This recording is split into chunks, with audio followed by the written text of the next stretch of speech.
changing into another, why should a man have any apprehension about the change and dissolution of all the elements? For it is according to nature, and nothing is evil which is according to nature. This Incarnuntum. Book 3.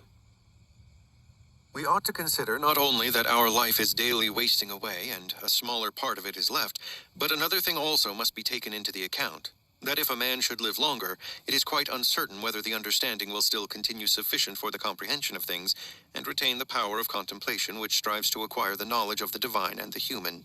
For if he shall begin to fall into dotage, perspiration and nutrition and imagination and appetite, and whatever else there is of the kind will not fail, but the power of making use of ourselves, and filling up the measure of our duty, and clearly separating all appearances, and considering whether a man should now depart from life, and whatever else of the kind absolutely requires a disciplined reason, all this is already extinguished.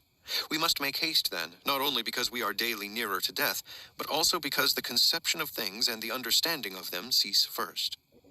We ought to observe also that even the things which follow after the things which are produced according to nature contain something pleasing and attractive. For instance, when bread is baked, some parts are split at the surface, and these parts, which thus open, and have a certain fashion contrary to the purpose of the baker's art, are beautiful in a manner, and in a peculiar way excite a desire for eating.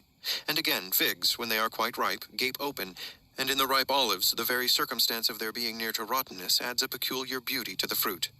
And the ears of corn bending down, and the lion's eyebrows, and the foam which flows from the mouth of wild boars, and many other things. Though they are far from being beautiful if a man should examine them severally, still, because they are consequent upon the things which are formed by nature, help to adorn them, and they please the mind. So that if a man should have a feeling and deeper insight with respect to the things which are produced in the universe, there is hardly one of those which follow by way of consequence which will not seem to him to be in a manner disposed so as to give pleasure. And so he will see even the real gaping jaws of wild beasts with no... Very dark out here. But I am walking with my 45-pound sandbag to the nearest good running hill by my house.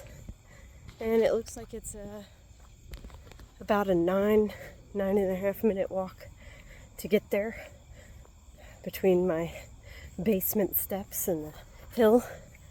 So we're almost there. We're already getting a little out of breath.